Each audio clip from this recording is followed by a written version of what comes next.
Today for office hours, there was just one question about finding the volume of a solid for section 6.2.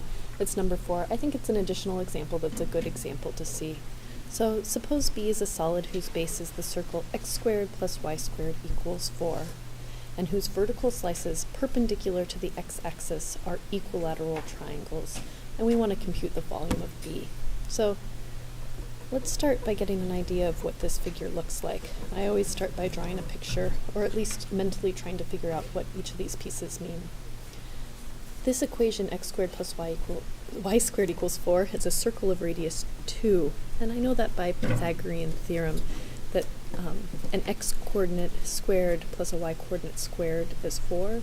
You can easily check by plugging in the point 2, 0 and seeing that 2 squared plus 0 squared is 4.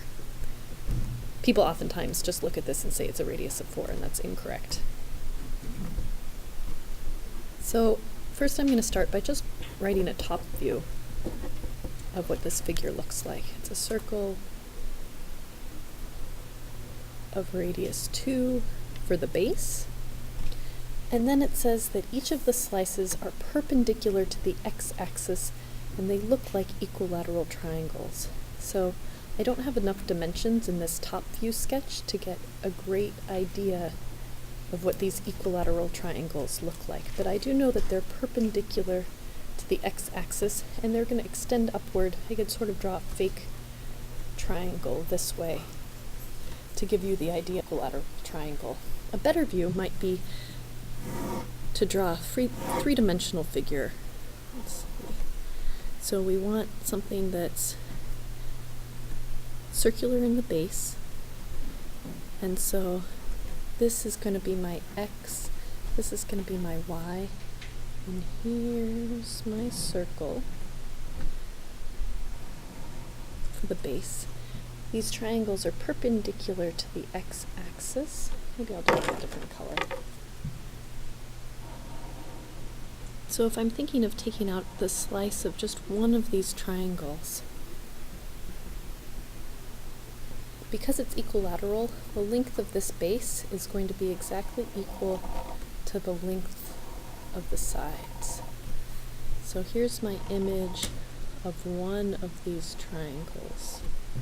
And you can have the idea that for each value, we're going to have a series of these triangles, all perpendicular to the x-axis. They would sort of, porcupine-shaped figure? Maybe that's the wrong analogy to use. Perpendicular to the x-axis. So let's go about finding the volume of this figure. This is sort of my 3D view. First, I'm going to find what's the volume of just one of these triangles, and once we get that, we can worry about integrating and summing up all of the triangles.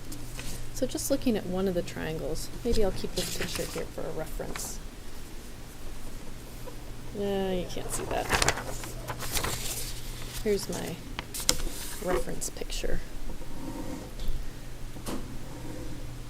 One of these triangles is an equilateral triangle. It means that the length of the base is the same as the length of each of the sides. And I want to know what's the volume of this. To do so, let's find the surface area of the triangle and then multiply by the width. So the area of a triangle is 1/2 base times height.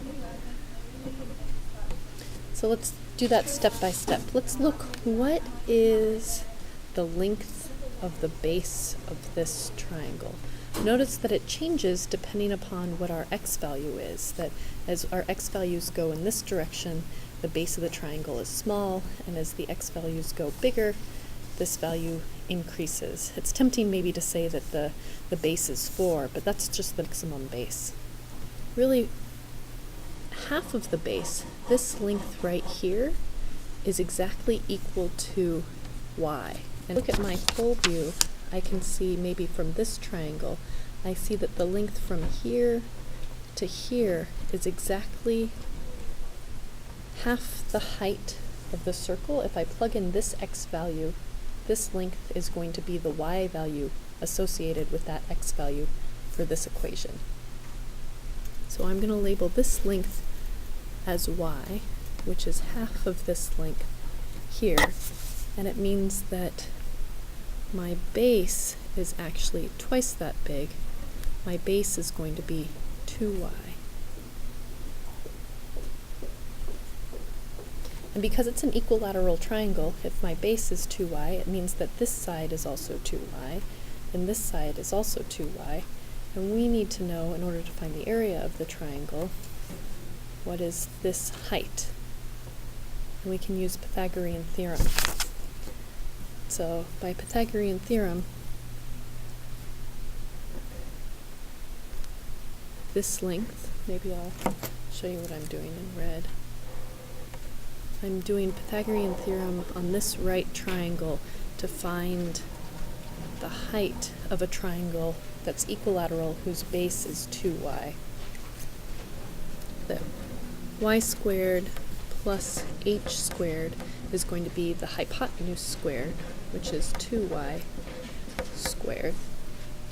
That means that, just rearranging this algebraically, h squared is going to be equal to 4y squared minus y squared.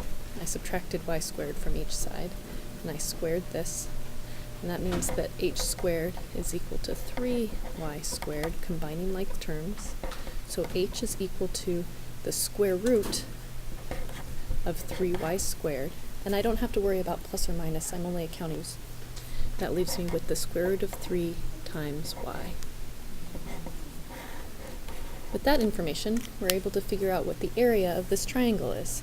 It's 1/2 base times height, 1/2, and we decided that the whole base is 2y, and the height is the square root of 3 times y. We could have also used some trig identities to figure this out, but this is the algebraic way that I think all of us are able to do without having to memorize a bunch of trig ideas. I can simplify this slightly. 1/2 times 2 is just going to be 1, and then I have a y times the square root 3 times another y. This becomes square root 3 y squared. Nice and simple. So we found the area of the triangle, but that's not what we're being asked in this problem. We want the volume of this entire 3D figure B. So once we have the area of this one triangle, we have to sum up over all of the triangles comprising the figure.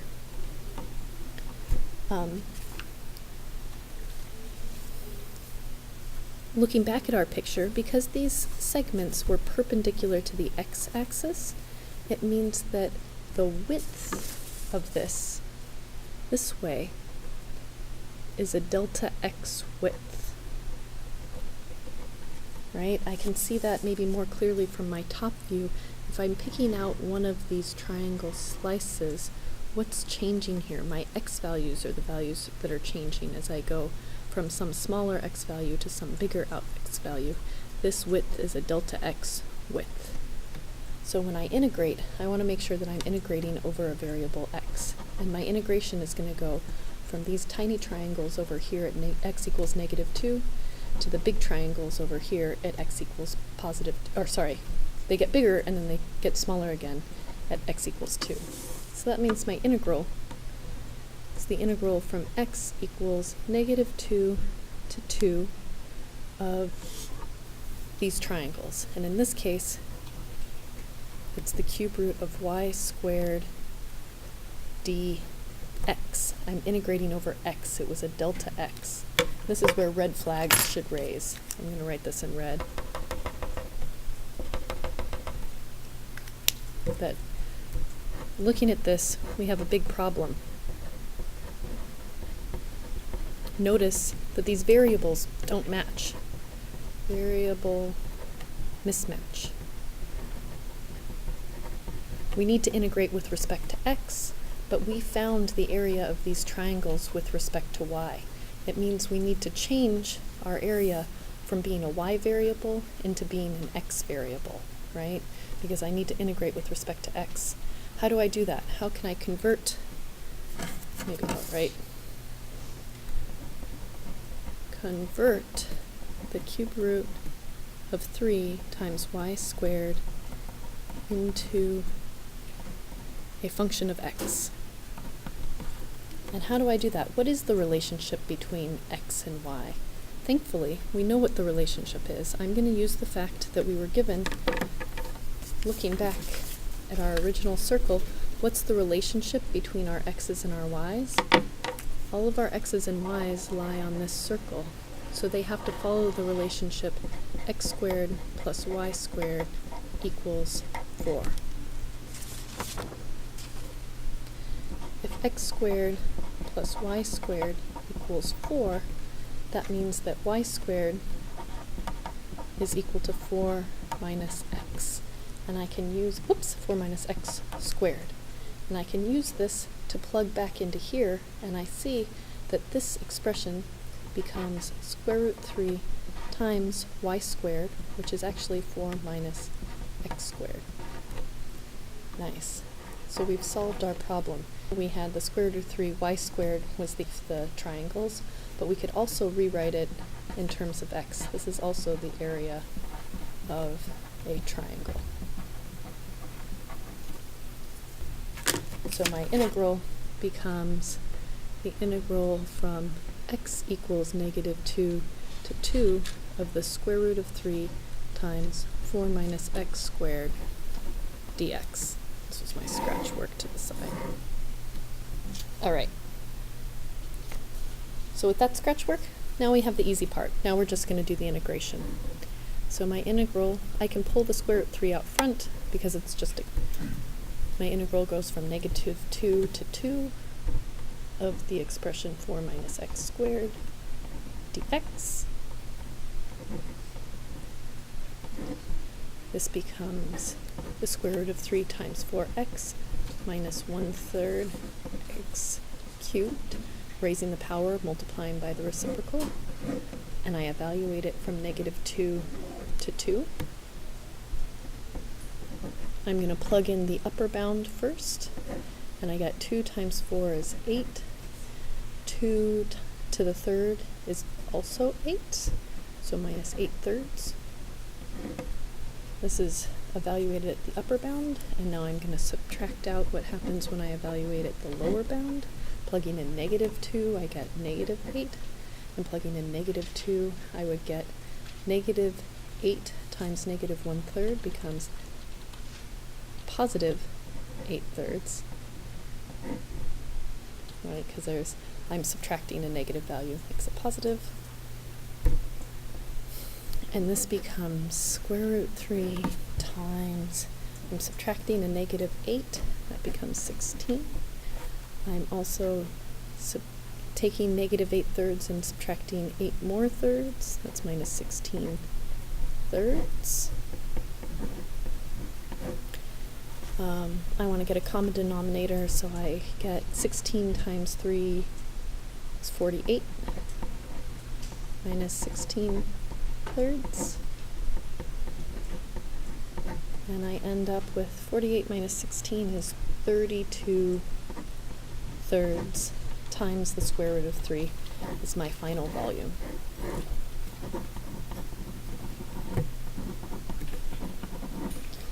So to recap, what did we do to be able to solve this problem?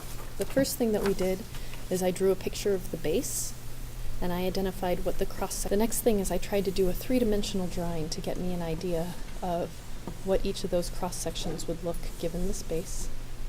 I found the area of each of the cross-sections, and in this case I used the fact that it was an equilateral triangle, and I came up with an expression for the area. I needed to integrate. I found the bounds of integration in terms of x, and I used dx because I see that the width of each of these slices was a change in x width, and my x values went from -2 to 2. We identified that there was a problem, and this is a common thing to happen. We knew we needed to integrate with respect to x because our widths were dx. That's something we can't change. So we had to change how we wrote the area of each of the triangles using the fact that x squared plus y squared equals 4. That was the hard part.